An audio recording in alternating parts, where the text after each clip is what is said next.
porque ahí están los anuncios.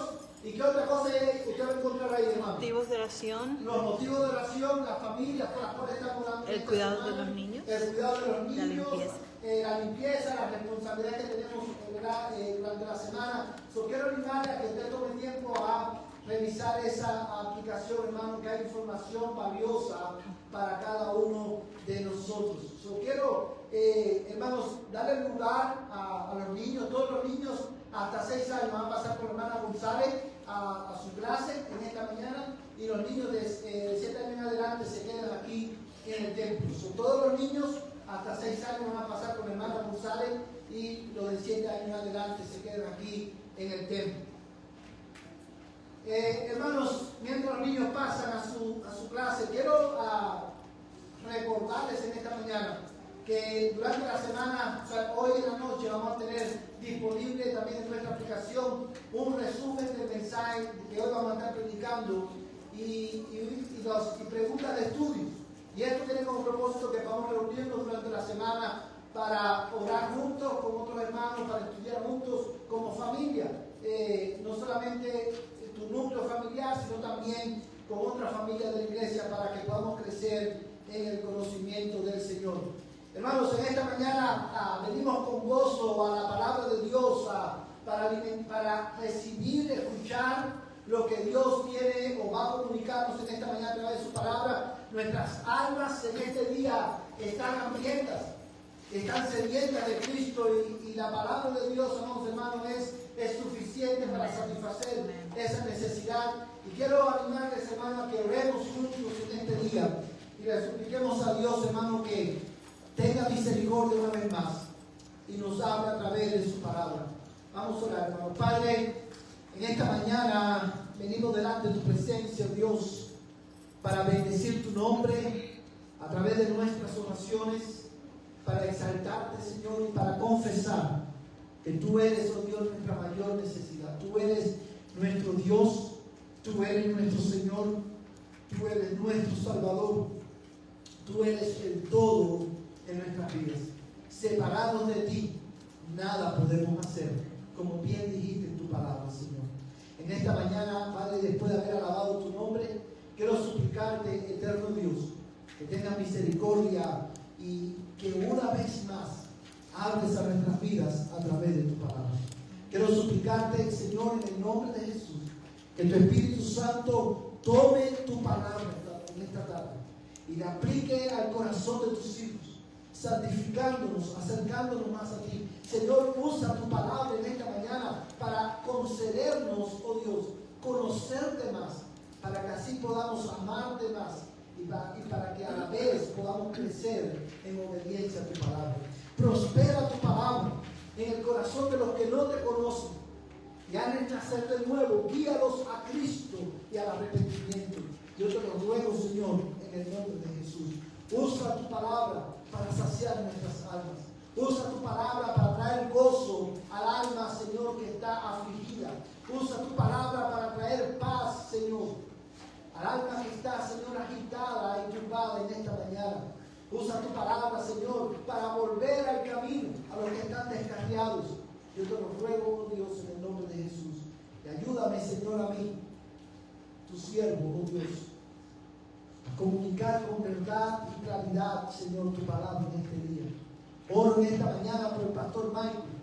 Oro que tu Espíritu Santo lo use mientras Él predica tu santa palabra en el Señor en First Baptist Church en este día. Oro por Él, oro que tú, Señor, Padre Celestial, lo uses con el poder de tu Espíritu Santo, y que al predicar tu palabra, esa amada iglesia, Señor, esa amada congregación, Señor, sea también transformada en el poder de tu Espíritu.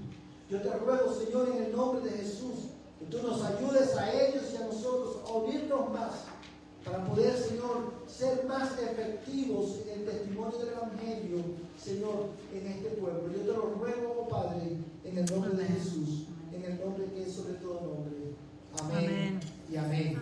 Hermanos, por 2 semanas estuvimos nosotros enfocando nuestra atención en los capítulos 4, en el capítulo 4 de Levítico, y estuvimos considerando, hermanos, el capítulo 4, el capítulo 5, el capítulo 6, los primeros versos del capítulo 6.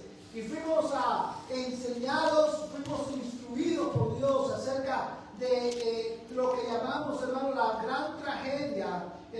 pecado esta porción de la Escritura, hermano, nos confrontó con un tema que es difícil, es un tema que es doloroso de hablar, de tratar, porque el tema del pecado no solamente hace relucir nuestra culpabilidad. Cada vez que la Biblia habla del pecado, la culpa del pecado, no podemos dejar de sentirnos, hermanos, abrumados por esta realidad, y es incómodo también, porque el tema del pecado saca a relucir la gran miseria que permea el corazón y el alma del ser humano. Y cuando nosotros consideramos esas verdades, hermanos, siempre que predicamos la Escritura y hablamos de la verdad del pecado, de esta realidad, de esta tragedia, no podemos hacer otra cosa, hermano, que al sentirnos abrumados por esta realidad, tenemos que venir corriendo a Cristo. Tenemos que venir corriendo a Cristo buscando refugio, buscando la gracia que necesitamos para nuestras vidas. Y es por eso que en cada sermón, hermano, nosotros a lo largo de cada mensaje, mientras exponemos la palabra de Dios, nosotros llevamos no solamente a la iglesia, sino también a los pecadores a considerar a Cristo. No porque es algo que tenemos que hacer, porque como parte de una estructura que debe tener mensaje, sino porque nosotros estamos convencidos de lo que dice la Escritura. Que ciertamente la gran tragedia del ser humano es su pecado, pero también creemos y afirmamos lo que dice la Escritura, de que la única esperanza del ser humano es Cristo. Amén. Y en esta mañana, hermanos, vamos a estar considerando el capítulo 6 y específicamente vamos a estar mirando los versículos que nosotros leímos hace un momento. Debo confesar, hermano, que al principio de esta semana, cuando comenzamos a prepararnos para predicar en este capítulo, mi plan original, hermano, mi intención original era predicar desde el versículo 8 hasta el final del capítulo 7 y en la medida que lo fui estudiando, hermanos, debido a la profundidad y a la relevancia de lo que este pasaje enseña, decimos que lo vamos a tomar por parte, porque no queremos, hermano, apurar las verdades que están en este pasaje. Queremos que usted entienda, que usted medite en ellas y que las guarde en su corazón. En esta mañana vamos a estar considerando, hermano, Levítico capítulo 6, versos 8 al 13, bajo el título La suficiencia de Cristo. Y es mi privilegio predicar, hermanos, en esta mañana en uno de los temas que más apasionan mi alma, uno de los temas que renuevan, hermano, no solamente mi esperanza, sino que renuevan también mi pasión por Cristo. Amados hermanos, y antes de ir a los detalles del mensaje en esta mañana, quiero enfatizar que hoy y el próximo domingo vamos a estar extrayendo de estos versículos, hermanos, 3 razones por las cuales Cristo es suficiente. Amén. Y quiero, hermanos, poner en contexto estos versículos que vamos a estar leyendo para que podamos entender su contenido. Si usted ha leído el libro de Levítico anteriormente y si recientemente ha leído el capítulo 6 el capítulo 7, usted se va a dar cuenta que el capítulo 6 y el capítulo 7 contienen un resumen o una repetición de todo lo que Dios ha venido enseñando desde el capítulo 1 hasta el capítulo 5. Sobre estos capítulos 6 y 7 están enfocados, describen prácticamente las mismas instrucciones con relación a los mismos sacrificios que se mencionan en el capítulo 1 al 5. Y cuando el lector moderno lee estos capítulos, evidentemente una pregunta viene en nuestra mente. ¿Cuál es el propósito del Espíritu Santo en repetir las mismas verdades? Porque parecen capítulos que son repetitivos. Es una síntesis del capítulo 1 al 5. Y la razón, hermanos, por la cual el Espíritu de Dios inspiró a Moisés a escribir estos dos capítulos, repitiendo instrucciones acerca de los mismos sacrificios, porque aunque hablan de los mismos sacrificios y aunque, hermanos, contienen prácticamente las mismas instrucciones, la audiencia a la que va dirigido es diferente. ¿A qué me refiero? El capítulo 1 al capítulo 5 contienen las instrucciones de Dios al adorador, al pueblo. ¿Qué es lo que ellos tenían que hacer? ¿Cómo debían de traer los sacrificios? ¿Cómo debían ofrecer los sacrificios a Dios? Para que fueran perdonados y fueran esos sacrificios aceptados delante de Dios. Y es por eso que estos capítulos son a un nivel de detalle, de detalles específicos. Tratan con cada uno de estos sacrificios. Y una de las cosas que caracteriza los capítulos 1 al 5 es que estos sacrificios están ordenados, están descritos en un orden, hermano, que tienen un propósito teológico. Comienzan, hermano, con el sacrificio de ¿qué? Del holocausto, estableciendo, hermano, el fundamento de toda relación con Dios. Para que el hombre pueda tener relación con Dios, su pecado tiene que ser perdonado. Luego vienen, hermano, las ofrendas de cereales, luego las ofrendas de culpa por la culpa, las ofrendas de paz, y así sucesivamente. Ahora, el capítulo 6 y el capítulo 7 va dirigido directamente a los sacerdotes. Y yo quiero que tú mires conmigo por un momento. Ahí mismo el versículo 8, dice la palabra de Dios, hermano, en el versículo 8. Entonces el Señor le dijo a Moisés: ordena a Aarón y a sus hijos y dile: esta es la ley del holocausto. El holocausto mismo permanecerá sobre el fuego, sobre el altar, toda la noche hasta la mañana, y el fuego del altar ha de mantenerse encendido en él. Fíjate, hermanos, que específicamente el versículo 8 y 9 dicen: entonces el Señor dijo a Moisés: ordena ¿a quién? A Aarón y a sus hijos. Y a sus hijos. Aarón y sus hijos eran la clase sacerdotal del pueblo. Y ahora Dios, hermano, va a hablarle a ellos. Y es interesante que esta porción comienza con una expresión, hermano, que es digna de notar. Y comienza diciendo: entonces el Señor le dijo a Moisés. Y esta expresión, entonces el Señor le dijo a Moisés, no solamente, hermano, resalta el carácter divino de estas palabras. Las instrucciones que vamos a leer ahora no son imaginaciones de Moisés, no son caprichos de Moisés, son instrucciones dadas directamente por Dios. Entonces el Señor le dijo a Moisés: ordena a Aarón y a sus hijos. Pero también esta expresión por la que comienza esta porción, que, by the way, hermano, si usted lee el libro de Levítico, usted va a encontrar varias veces que el Espíritu Santo es enfático en resaltar: el Señor habló a Moisés, el Señor habló a Moisés, porque el Espíritu Santo quiere dejar claro, bien claro en nuestra mente, que el contenido del libro Levítico, como el contenido de toda la Biblia, es inspirado por Dios. Ahora, y eso tiene una implicación para nosotros. Yo quiero que tú pienses por un momento en esto mientras consideramos la suficiencia de Cristo. Eso tiene implicaciones para nosotros, el hecho de que Dios, hermano, comienza esta porción resaltando el origen divino de estas instrucciones. Nos recuerda, hermanos, nuestra obligación de someternos, no solamente de someternos a las instrucciones de esta palabra, sino a creer lo que esta palabra está diciendo.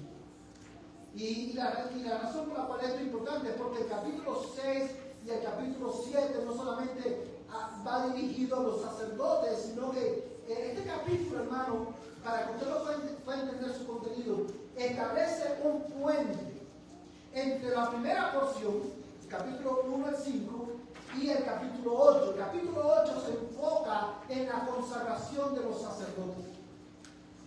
Pero antes de llegar a ese punto, Dios en su sabiduría y en su gracia toma tiempo para instruir a los sacerdotes cómo ellos debían de manejar todos estos sacrificios. ¿Qué debían hacer? Hermanos, Y es aquí donde esto se pone interesante. Habían instrucciones no solamente para los adoradores, habían instrucciones también para los sacerdotes. ¿Sabes por qué? Porque la adoración a Dios requiere cuidado y preparación.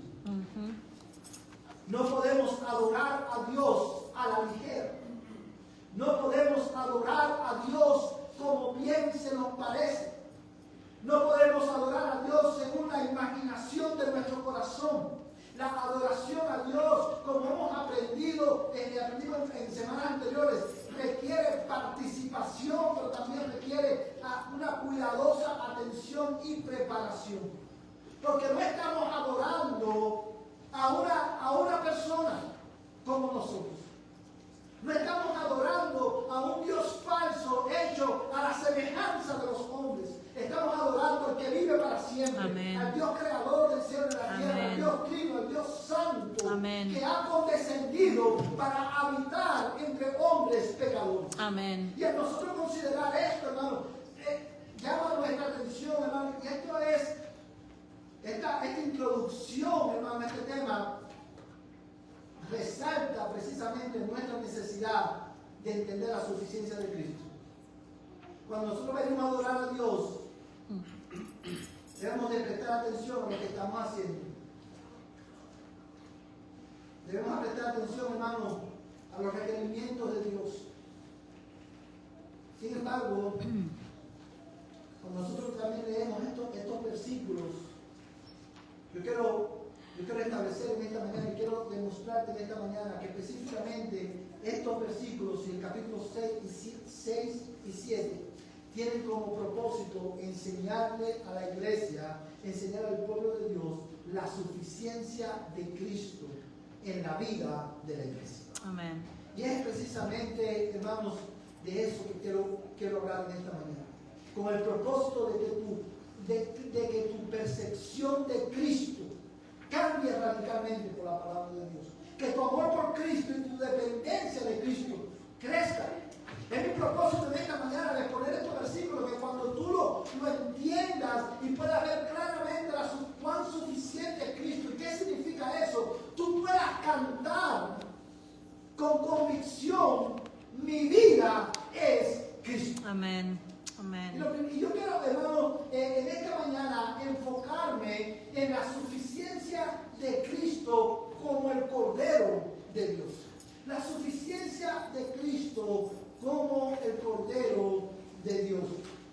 Hermanos, todas estas instrucciones, pero no lo voy a leer de nuevo por cuestión de tiempo, pero yo quiero llamar la atención tuya al hecho de que versículo 8 al versículo 13 comienza, hermano, describiendo se enfoca en describir la responsabilidad y la manera en que Aarón y sus hijos debían de ofrecer el sacrificio del holocausto.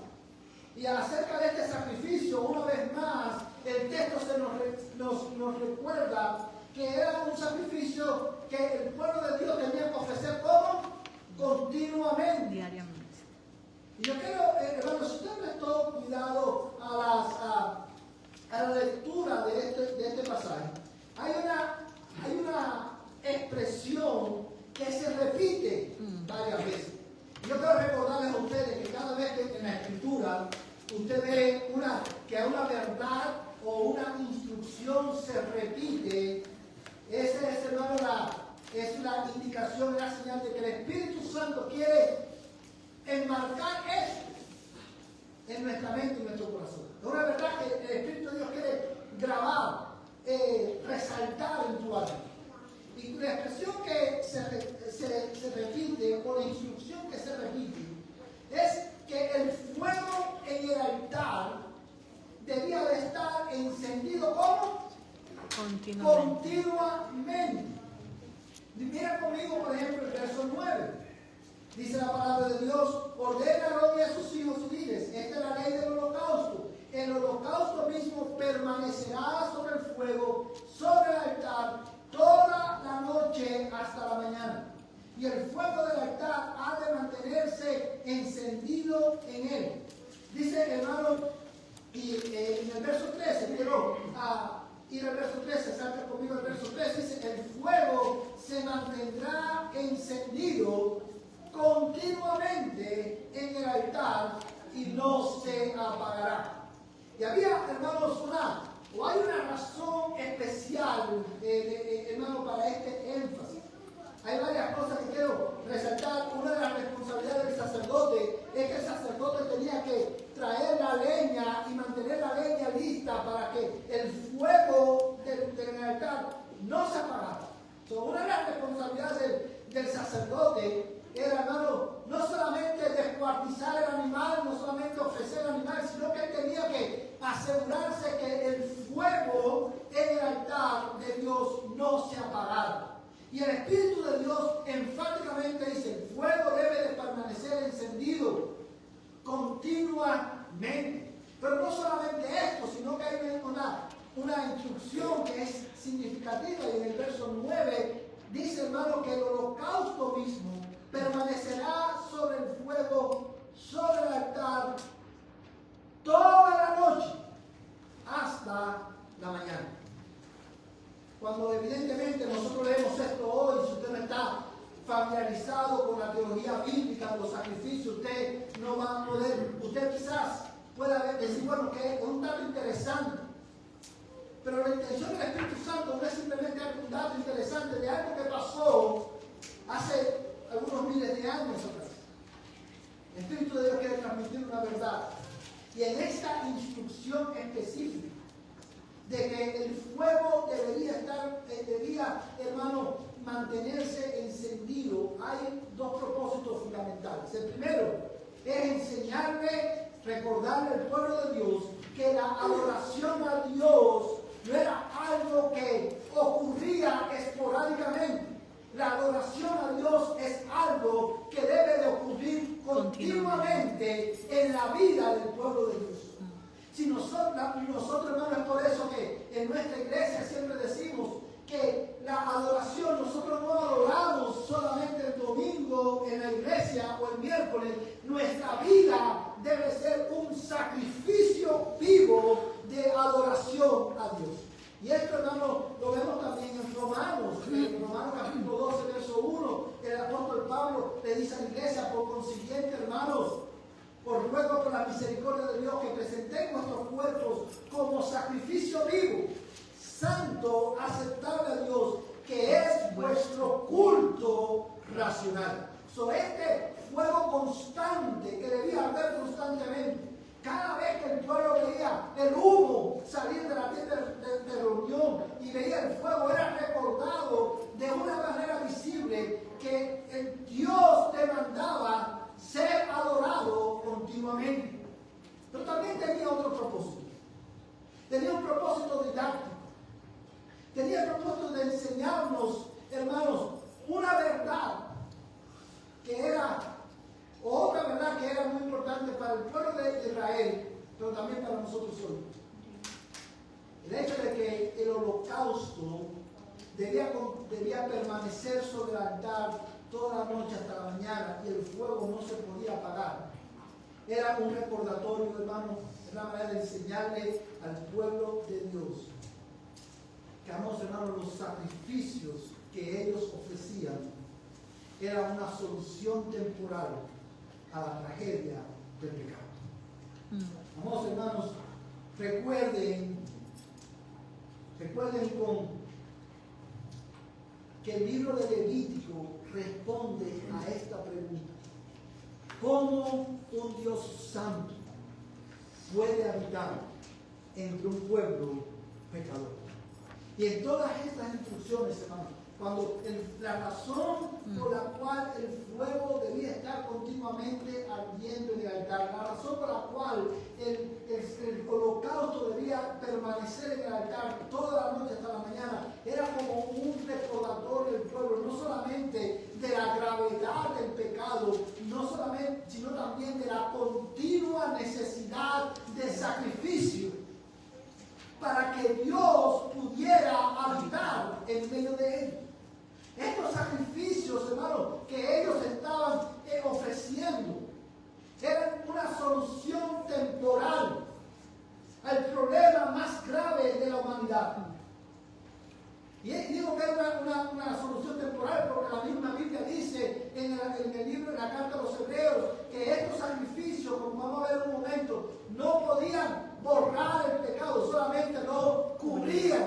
naturalmente.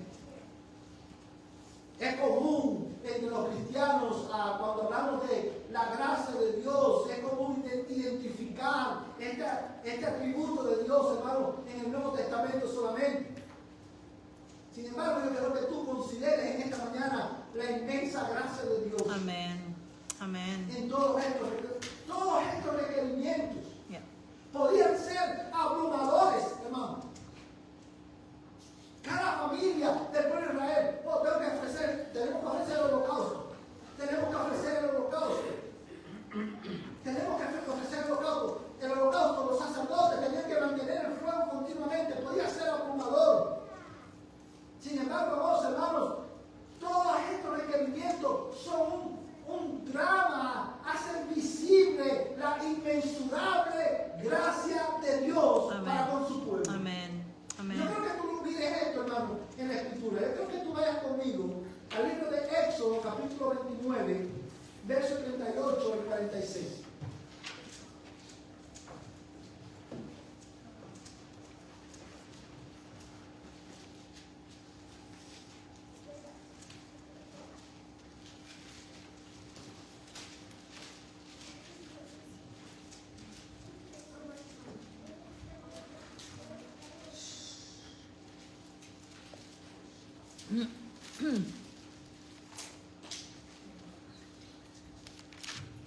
Todo lo tiene, hermano. Amén. Éxodo capítulo 29, verso 38 al 46. Amén.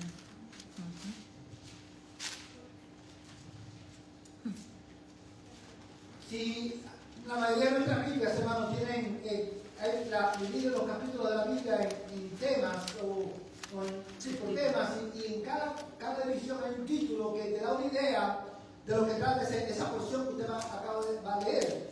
Y esta porción específicamente tiene el título de ofrendas diarias, porque está hablando del holocausto, una ofrenda que ellos debían ofrecer diariamente.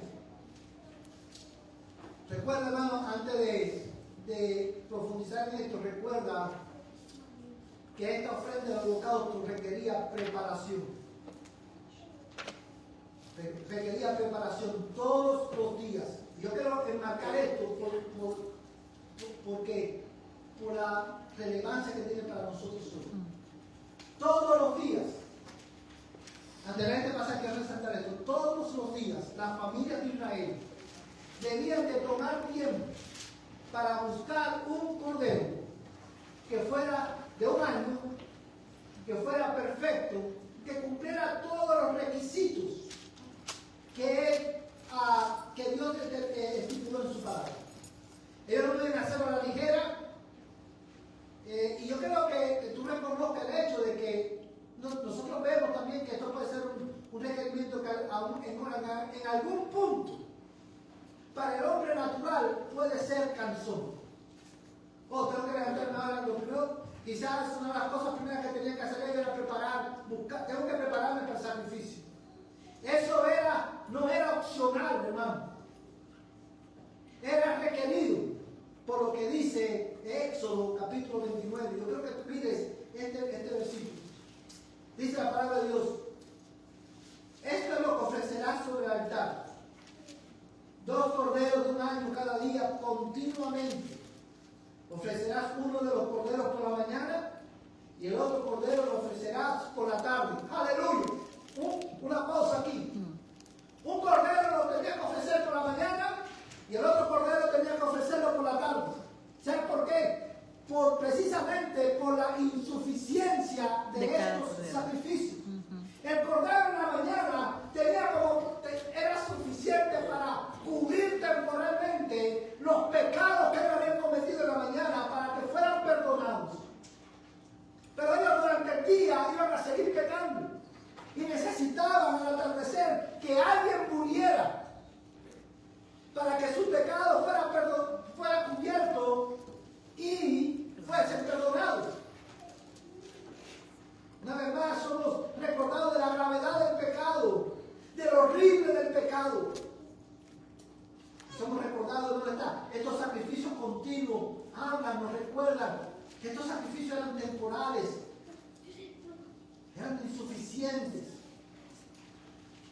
Y dice el texto, hermano, seguimos leyendo, verso 40, ofrecerás 2.2 litros de flor de harina mezclada con 1 litro de aceite batido y para la libación 1 litro de vino con un cordero.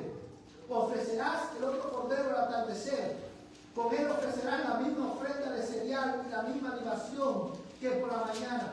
Como aroma agradable, una ofrenda encendida al Señor. Será holocausto como continuo. ¿Por qué el holocausto era continuo? Porque el pecado era continuo. Porque el pecado del pueblo era continuo y porque los sacrificios, estos holocaustos no quitaban permanentemente el pecado, lo cubrían temporalmente. Será un holocausto continuo por las generaciones de ustedes a la entrada de la tienda de reunión delante del Señor, donde yo, aleluya, me encontraré con ustedes para hablar allí contigo. Allí me encontraré con los israelitas. Mi alma alaba al Señor. Y el lugar será santificado por mi gloria. Santificaré la tienda de reunión y el altar. También santificaré a Aarón y a sus hijos para que me sirvan como sacerdotes. Habitaré entre los israelitas y seré su Dios. Y conocerán que yo soy el Señor su Dios, que los saqué de la tierra de Egipto para morar yo en medio de ellos. Yo soy el Señor su Dios. Hermano, mira la gracia inmensurable, incomprensible de Dios. Este pueblo pecador, este pueblo rebelde, sabemos la historia de toda la duda, todo, hermano, lo que ellos, cómo se rebelaron ellos contra el desierto, en el desierto. De hecho, el autor de los Hebreos dice que la mayoría de ellos murieron por causa de su desobediencia en el desierto. Sin embargo, este Dios santo, glorioso en extremo, Padre de gloria, Dios santo, santo, santo, toma la iniciativa. ¿Para qué? Para habitar en medio de su pueblo. Un pueblo que no lo merecía. Un pueblo que muchas veces no le importaba. Un pueblo que cantaba en la obstinación de su corazón. Pero Dios persistentemente, Él quiere habitar en medio de su pueblo. Pero no solamente quiere habitar en medio de su pueblo, sino que quiere relacionarse con su pueblo. Oh, cuán gloriosa es la gracia de nuestro Dios. Amén. Y quiero enfatizar las palabras que él usa aquí. Dice, hermano, en el verso 42, será holocausto continuo por las generaciones de ustedes a la entrada de la tienda de reunión delante del Señor, donde yo me encontraré con ustedes para hablar allí contigo. Fíjate que lo dice, donde ustedes se encontrarán conmigo, sino donde yo me encontraré con ustedes. Porque vos, hermano, es Dios quien toma la iniciativa para venir a salvarnos, para Él habitar entre nosotros. Amén. Amén. Él viene a nuestro encuentro. Amén. No somos nosotros los que tomamos la iniciativa. Nunca la tomamos. No la tomamos ahora en el presente ni la tomaremos en el futuro. Es Dios que persistentemente busca a su pueblo. Amén. Y en su gracia provee una solución temporal para Él habitar en medio de su pueblo. Amén. Yo quiero llamar la atención de ustedes al versículo 46. Dice, y conocerán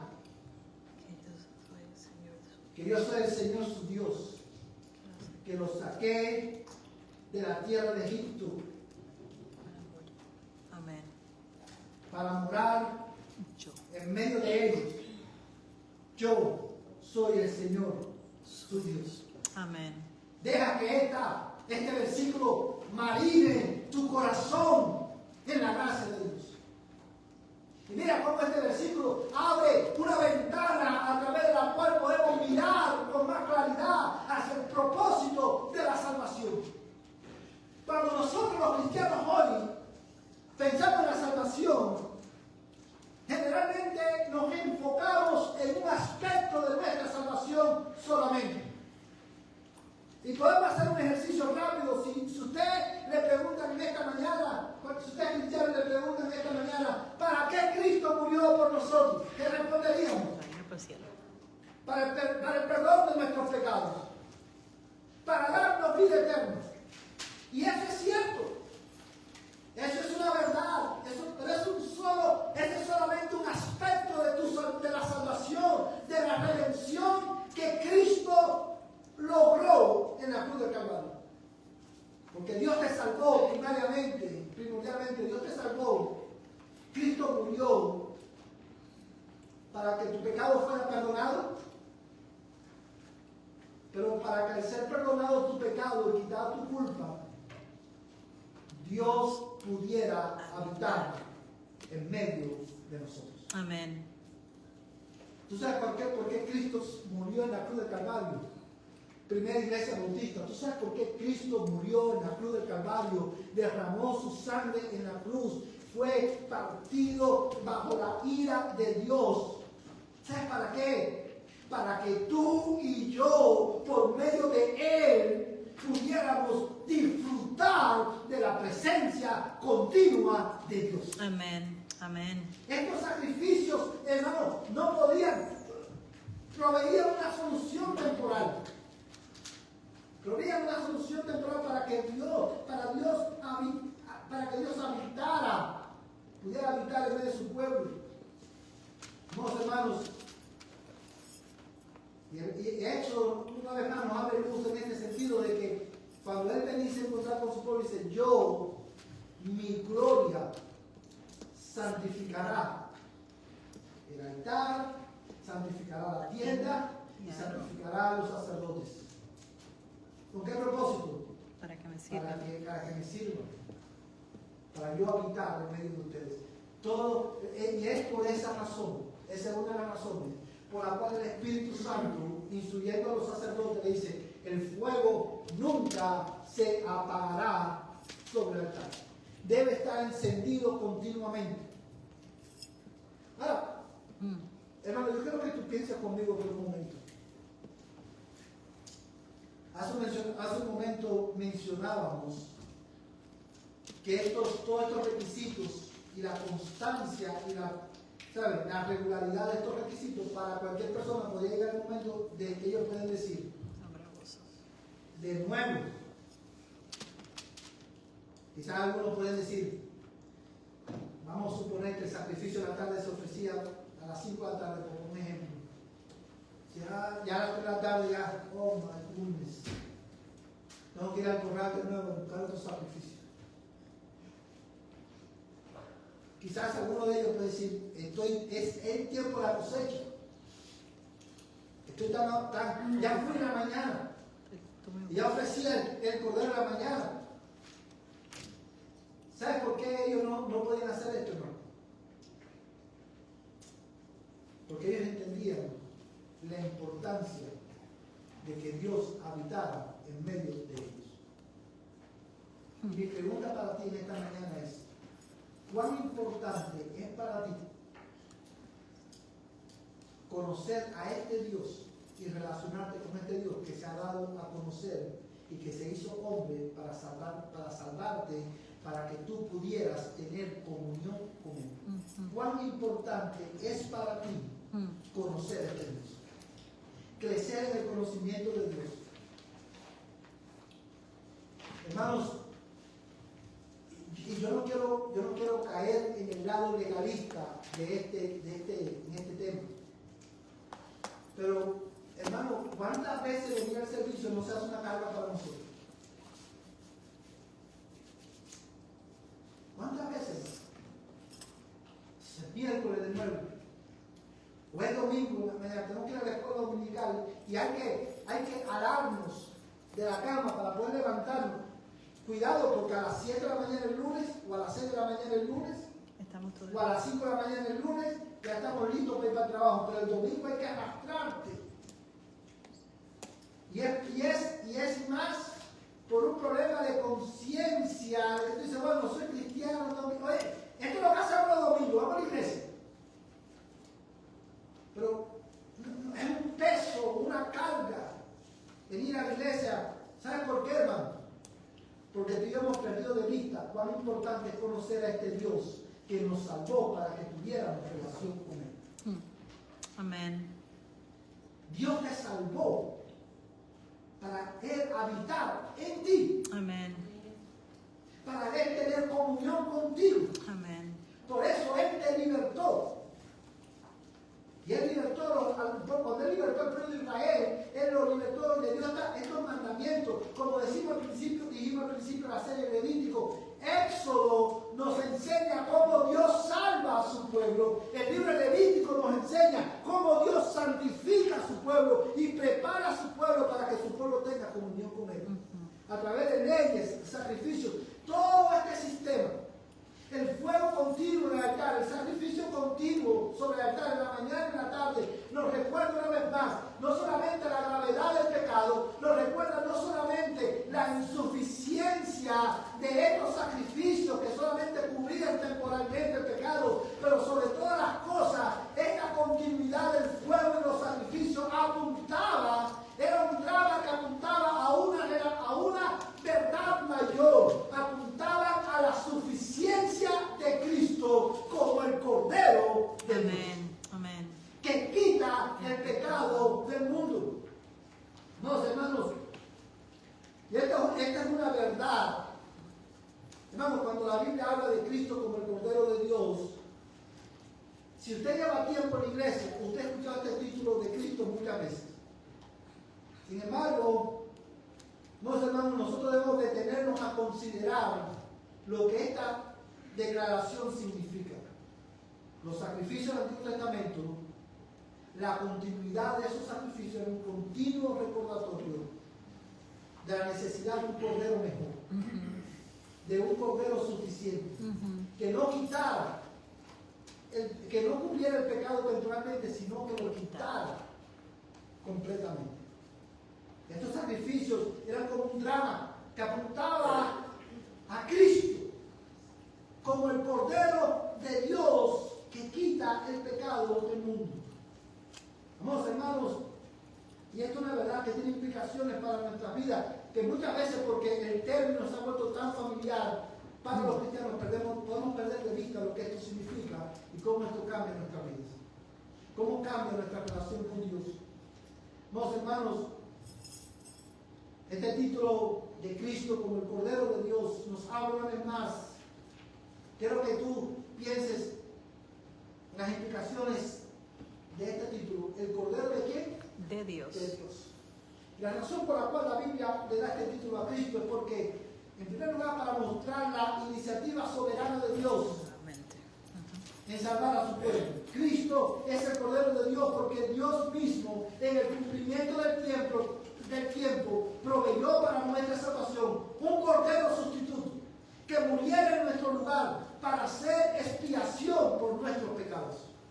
En el Antiguo Testamento el pueblo tenía que traer los corderos. Ahora, en el cumplimiento del tiempo, Dios envía a un cordero, a Cristo. Este cordero era completamente diferente. Este cordero no moriría muchas veces. Su sacrificio sería una vez y para siempre. Su muerte no tenía como propósito proveer una purificación ceremonial y temporal. Su muerte no tenía como propósito abrir una posibilidad incierta de salvación. Este cordero provisto por Dios, hermanos, murió para satisfacer plenamente las demandas de la justicia de Dios, para aplacar eternamente la ira de Dios contra nuestro pecado y para obtener eterna redención para todo aquel que cree. Amén. Amén. Todos estos sacrificios apuntaban a esta verdad. Amén. Cristo, Gracias. el Cordero suficiente de Dios, para librarnos de la ira venidera y reconciliarnos con Dios. Amén. Amados hermanos, el sacrificio de Cristo es suficiente porque podía lograr, estaba diseñado o destinado a lograr lo que los sacrificios del Antiguo Testamento no podían lograr. Su muerte. Hermano, yo quiero que tú pienses conmigo por un momento en esto. ¿Qué logró Cristo como Cordero de Dios que el sistema sacrificial del Antiguo Testamento no pudo lograr? Dos cosas fundamentales.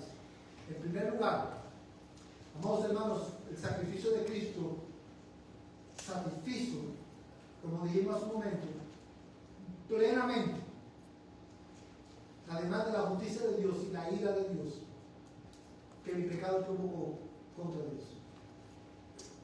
Pero no solamente que el sacrificio de Cristo fue suficiente por esto, sino que también el sacrificio de Cristo fue suficiente porque con su muerte en la cruz del Calvario, Él rompió, hermano, radicalmente, definitivamente, el dominio del pecado en el alma del que cree. Amén. Hermano, yo creo que tú mires conmigo Isaías capítulo 9, verso 1 al 7. Isaías capítulo 9, verso 1 al 7.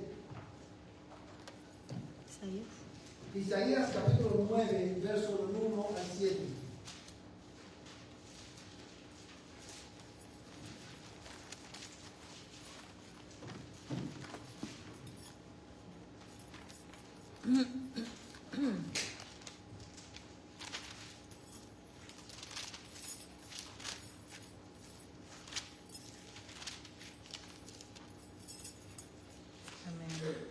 Amén. Amén. Vamos, hermanos, dice este pasaje de escritura de esta manera. Pero no habrá más lo que es para la que estaba en angustia. Como en tiempos pasados, él trató con desprecio a la tierra de Zabulón y a la tierra de Neftalí, pero después la hará gloriosa por el camino del mar al otro lado del Jordán, Galilea de los gentiles. El pueblo que andaba en tinieblas ha visto gran luz. Los que habitaban en tierra de sombra de muerte, la luz ha resplandecido sobre ellos. Multiplicaste la nación, aumentaste su alegría. Se alegran en tu presencia como con la alegría de la cosecha, como se regocijan los hombres cuando se reparte el botín. Porque tú quebrarás el yugo de su carga, Amén. el báculo de sus hombros, Amén. y la vara de su opresor, como en la batalla de Madián. Amén. Porque toda bota que calza el guerrero en el fragor de la batalla y el manto revolcado en sangre serán para quemar combustible para el fuego. Porque un niño nos ha nacido, un hijo nos ha sido dado, aleluya, y la soberanía reposará sobre sus hombros, y se llamará su nombre admirable consejero, Dios poderoso, Padre eterno, príncipe de paz. El aumento de su soberanía y de la paz no tendrán fin sobre el trono de David y sobre su reino, para afirmarlo y sostenerlo con el derecho y la justicia, desde entonces y para siempre. El Señor, el celo del Señor de los ejércitos hará esto. Amén. Usted se preguntará, pastor, ¿qué tiene que ver Isaías 9, que es una profecía mesiánica acerca del nacimiento de Cristo, con la suficiencia de Cristo como Cordero de Dios? Y esta es la relación que hay, hermano. Cristo es el Hijo de Dios. Él es el Mesías, enviado por Dios para ser el Cordero de Dios que ocupara nuestro lugar. Amén. Por eso este niño nació, para lograr todo lo que Isaías 9. Hermano, Isaías 9 no solamente es una profecía mesiánica que anunciaba el nacimiento de Cristo. Isaías 9 es una profecía que a la misma vez, hermano, enseña, ilustra la suficiencia de Cristo como el Cordero de Dios. Amén. Como el Rey y también como el Rey de su pueblo. Amén. Yo quiero que tú tomes, hermano, tomes tiempo para ver este versículo. El pueblo que andaba en tinieblas vio gran luz. Y los que habitaban en la tierra de sombra de muerte. ¡Aleluya! La luz. Hermanos, ¿quiénes eran los que habitaban en tinieblas, los que andaban en tinieblas? Tú y yo. Andar en tinieblas es andar en pecado. Y yo quiero que todos aquellos, cristianos y no cristianos, presten atención a esta verdad, porque quizás hoy aquí hay personas que todavía andan en tinieblas. Porque viven vidas separadas de Dios, vidas en una abierta oposición al Dios Santo de la gloria. Dice, el pueblo que andaba en tinieblas vio gran luz. a los que habitaban en tierra de sombra de muerte. La luz ha resplandecido sobre ellos. Esta expresión, los que habitaban en la tierra de sombra de muerte, habla, hermano, de las consecuencias de vivir y de andar en tinieblas. La paga del pecado es muerte. A estos que estaban en muerte, en tierra de sombra de muerte, sin esperanza, bajo justa condenación por causa de su pecado, la luz resplandeció sobre ellos. Amén. No porque ellos lo merecían, no porque tú lo mereces, no porque yo lo merezco, sino porque Dios tomó la iniciativa. Amén. Y abrió un camino, proveyó un medio para él poder habitar en ti y en mí. Amén. Para que tú y yo pudiéramos tener comunión con Él. Amén. Y hablar con Él y relacionarnos con Él. Amén. Y disfrutar de su presencia. Amén. Dice el texto, multiplicaste la nación,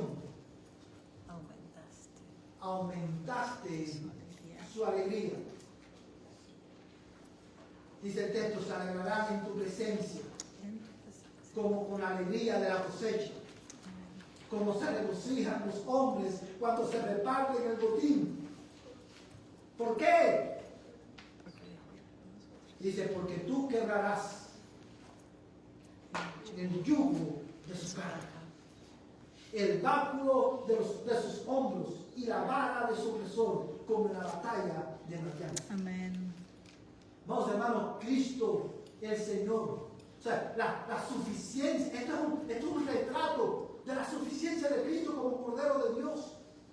Hermano, cuando tú lees este pasaje y lo comparas con Levítico capítulo 6, tú aprendes que Cristo es suficiente como Cordero de Dios, no solamente porque en su muerte tenemos perdón de pecados, sino también porque en su muerte Él nos libertó de la esclavitud y el dominio de nuestro pecado. Amén. Su muerte no solamente canceló nuestra deuda, sino que su muerte en la cruz de Calvario hizo posible que el yugo de esclavitud que nos mantenía alejados de Dios y en rebelión contra Dios fuera roto y quitado de nuestros hombros. Amén. Su muerte hizo posible lo que los sacrificios del Antiguo Testamento no podían lograr, hacernos libres para siempre, para servir al Dios que nos salvó. Amén. Amén.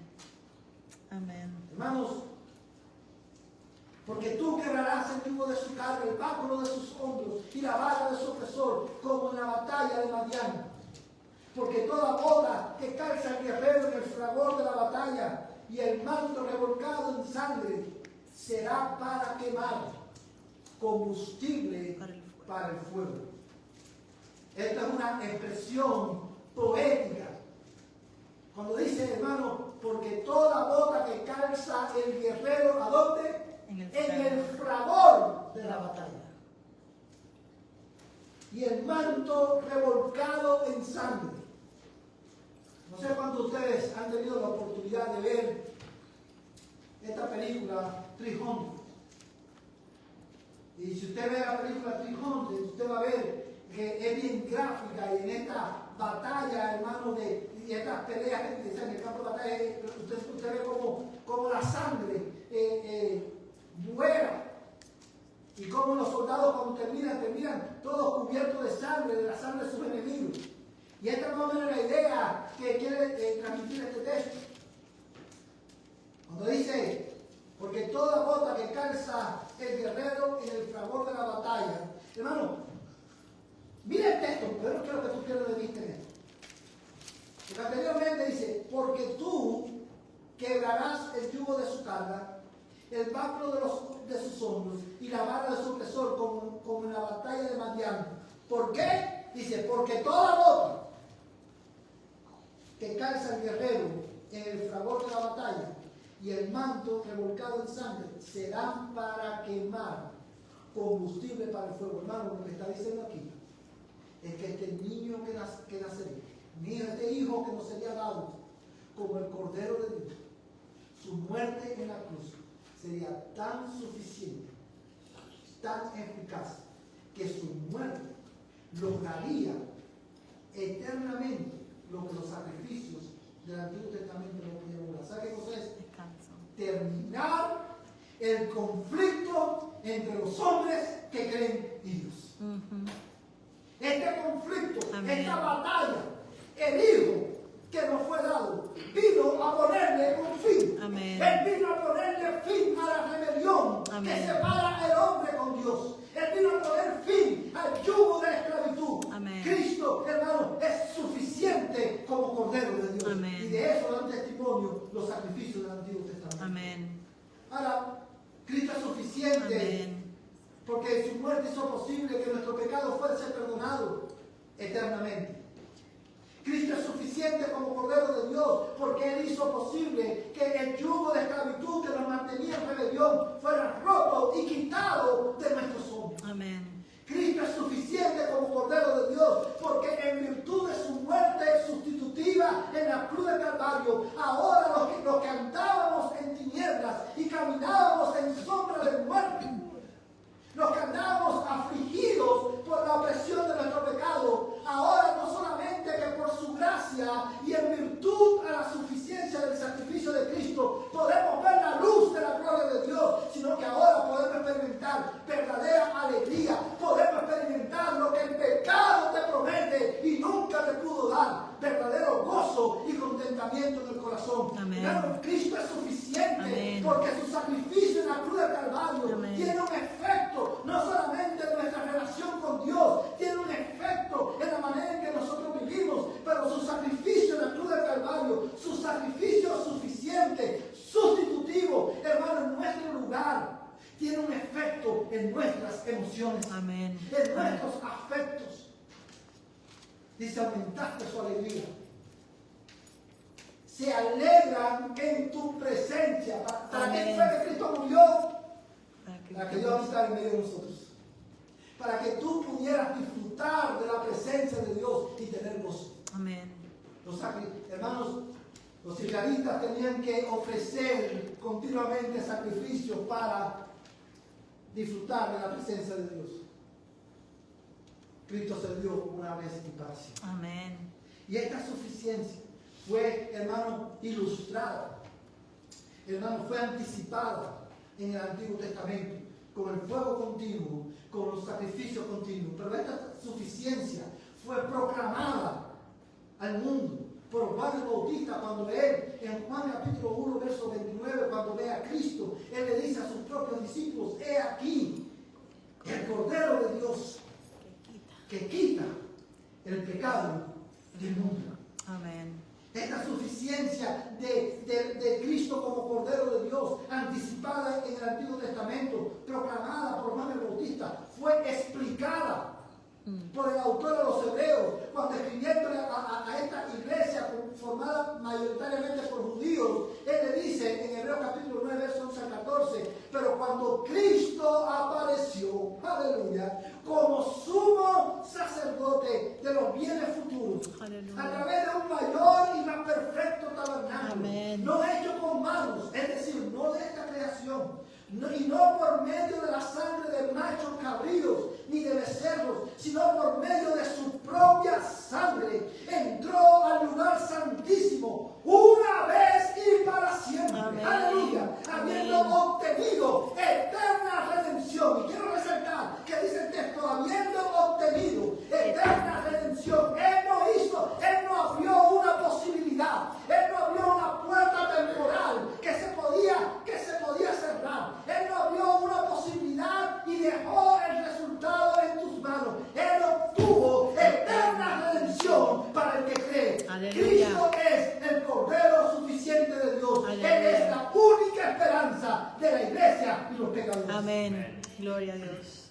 Amén. Y él continúa diciendo, porque si la sangre de los machos cabríos, mira cómo él explica la suficiencia de Cristo como Cordero de Dios, porque si la sangre de los machos cabríos y de los toros y la ceniza de la becerra rociada sobre los que se han contaminado santificaban para la purificación de la carne, cuanto más, aleluya, la sangre de Cristo, el cual por el Espíritu eterno se ofreció a sí mismo sin mancha a Dios, purificará vuestra conciencia de obras muertas para que sirváis al Dios vivo. Aleluya. Amados hermanos, Cristo es suficiente como Cordero de Dios. Si tú eres creyente, regocíjate Amén. en esta mañana en la suficiencia de Cristo como el Cordero de Dios, anticipada en el Antiguo Testamento, proclamada por Juan el Bautista, explicada por el autor de los Hebreos, pero también fue demostrada en la resurrección. Dice la palabra de Dios en Romanos capítulo 4, versos 20 a 25. Sin embargo, respecto a la promesa de Dios, Abraham no titubeó con incredulidad, sino que se fortaleció en fe, dando gloria a Dios y estando plenamente convencido de que Dios había prometido, de que lo que Dios había prometido, poderoso era también para cumplirlo, por lo cual también su fe le fue contada por justicia, y no solo por él fue escrito que le fue contada, sino también por nosotros, a quienes será contada, como los que creen en aquel que levantó de los muertos a Jesús nuestro Señor, el cual fue entregado por causa de nuestras transgresiones. Amén. Y resucitado, aleluya, a causa para nuestra justificación. Aleluya.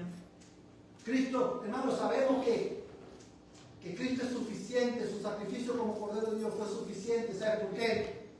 Porque Él fue entregado por tus pecados. Fue enterrado, pero al tercer día Dios lo resucitó.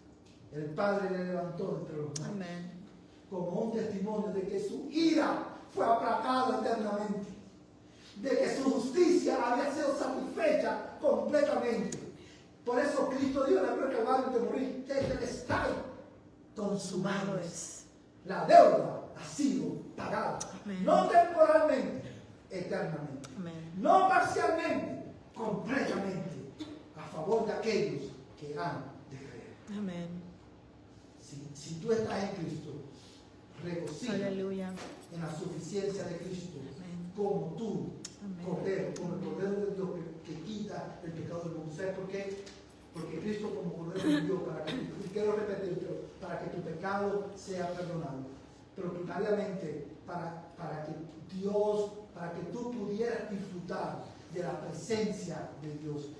Cristo, iglesia, primera iglesia bautista, tú te has dado cuenta, te has puesto a pensar que el sacrificio de Cristo hizo posible que tú pudieras disfrutar de la presencia de Dios todos los días de tu vida, hasta que el día que le podamos ver cara a cara. Tú te has puesto a pensar en esto. Amén. Tú te has puesto a pensar, hermano, la importancia, la relevancia, hermano, de esta gran bendición. Amén.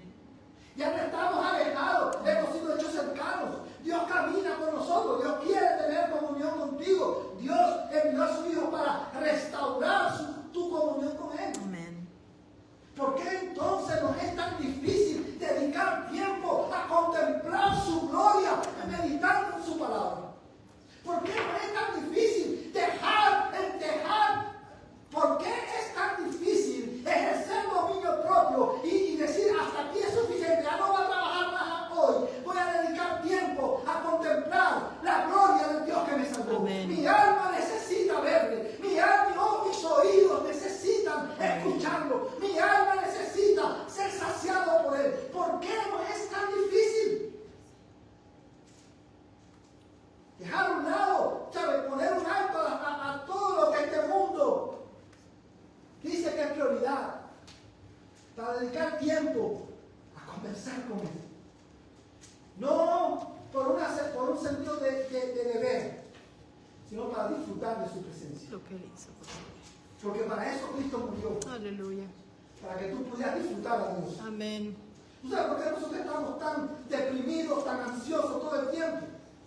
Porque tú y yo no hemos perdido, hermano, el placer. Tú y yo no disfrutamos de la presencia de Dios. Tú y yo oramos para que Dios resuelva nuestros problemas. Tú y yo oramos cuando tenemos el agua en el cuello. Tú y yo oramos cuando no tenemos, y cuando oramos nuestra mente está volando por todas partes. ¿Sabes por qué? Y eso causa, hermano, que tú y yo siempre estemos dominados por nuestras pasiones.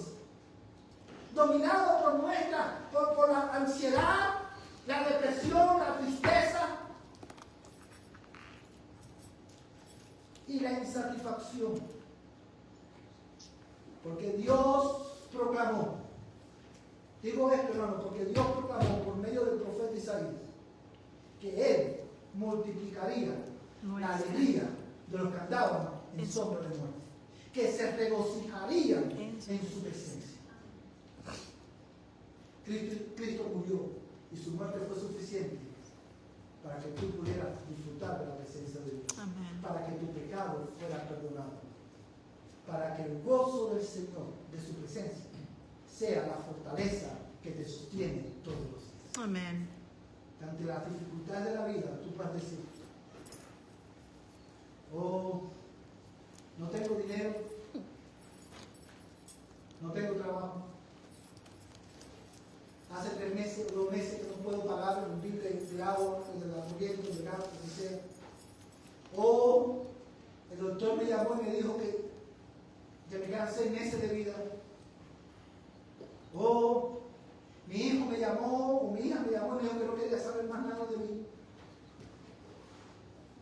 Oh, tenemos tantas razones para estar tristes. Pero en medio de esas circunstancias, el creyente puede decir, sí, es verdad, el doctor me llamó y me dio esta noticia. Tengo crisis en mi familia. Pero yo, porque el sacrificio de Cristo es suficiente, porque Él es el Cordero de Dios y su sacrificio fue suficiente, yo puedo cantar con convicción en mi corazón, de paz inundada, mi senda ya esté, o cúbrala un mar de aflicción, cualquiera que sea mi suerte diré, estoy bien con mi Dios. Amén. Por eso tú y yo podemos orar, los creyentes, y decirle a nuestra alma, ¿por qué te abates, oh alma mía, y te turbas dentro de mí? Espera en Dios, porque aún es agradable, salvación mía y Dios mío. Si su sacrificio fue suficiente para restaurar tu relación con Dios, para quitar tu pecado, para que tú puedas disfrutar de su presencia, Él es suficiente para mostrar su gloria en cualquier situación en la que tú estés viviendo. Toma ánimo en esta verdad. Amén. En la suficiencia del Cordero de Dios. Amén. Amén.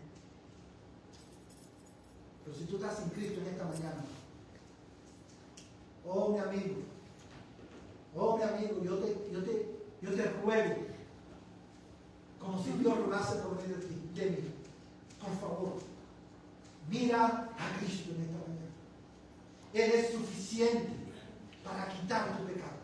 Él es suficiente para romper el yugo de esclavitud que te mantiene en rebelión contra Dios. Él es suficiente para que tú puedas disfrutar de la presencia de Dios. Tu pecado te aleja de Dios. Tu pecado te hace culpable de la ira de Dios. Tú no te puedes salvar a ti mismo. La religión humana no te puede salvar a ti mismo. Orar, leer la Biblia, tus sacrificios humanos no te pueden salvar. Tú, hermano, yo quiero ser claro en esto, mi amigo. El venir a la iglesia cada domingo, el orar, el hacer cosas para Dios, no aplacan la ira de Dios. No satisface la demanda de la justicia de Dios. Solamente hubo uno que lo pudo hacerlo, Cristo. Y usted se preguntará, pastor, ¿para qué venimos a la iglesia? Bueno, los cristianos venimos y nos reunimos para poder disfrutar de la presencia de Dios que nos salvó. Amén. Para poder conocerle más, para oír su voz, para que nuestros ojos sean abiertos a la hermosura de Cristo cada semana, para que nuestros ojos sean lavados con el agua clara de la palabra y poder contemplarle con más claridad y poder disfrutarle más y poder amarle más. Nos reunimos a adorar y a celebrar que el Cordero, hermanos, cada domingo la iglesia se reúne universalmente a celebrar la suficiencia del Cordero de Dios, quien murió por nuestro pecado y resucitó al tercer día. Tú no te puedes salvar. Cristo es suficiente para salvarte. Amén. Ven a Cristo. Arrepiéntete. Pon tu confianza en Él y tu pecado será perdonado. Ven en esta mañana, ahí donde usted está en esta mañana. Yo te ruego como si Dios rogase por medio de mí. Por favor, arrepiéntete. Arrepiéntete. Y pon tu fe en Cristo. Y tu pecado será perdonado. Si tú eres creyente, estás lidiando con pecado específico, Cristo es suficiente. Él rompió el yugo del pecado. Tú no tienes que vivir en esclavitud porque el Hijo te ha hecho libre. Amén. Quiere el Señor prosperar Amén. esta verdad en nuestro corazón. Amén. Pero en esta mañana, al terminar cantando, yo quiero recordarte que en esta semana, iglesia, tú y yo somos enviados al mundo a proclamar la suficiencia del Cordero de Dios. Amén. No solamente con tu estilo de vida, pero principalmente con la predicación del Evangelio. Ve al mundo y predica al mundo que Cristo es suficiente.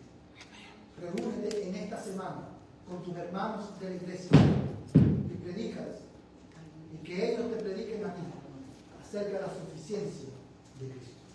Vamos a ponernos en pie. Vamos, hermanos, creo que estuvimos. Vamos a cantar, Señor. Un segundito, hermano, solamente para arreglar esto y luego vamos a cantar, Señor.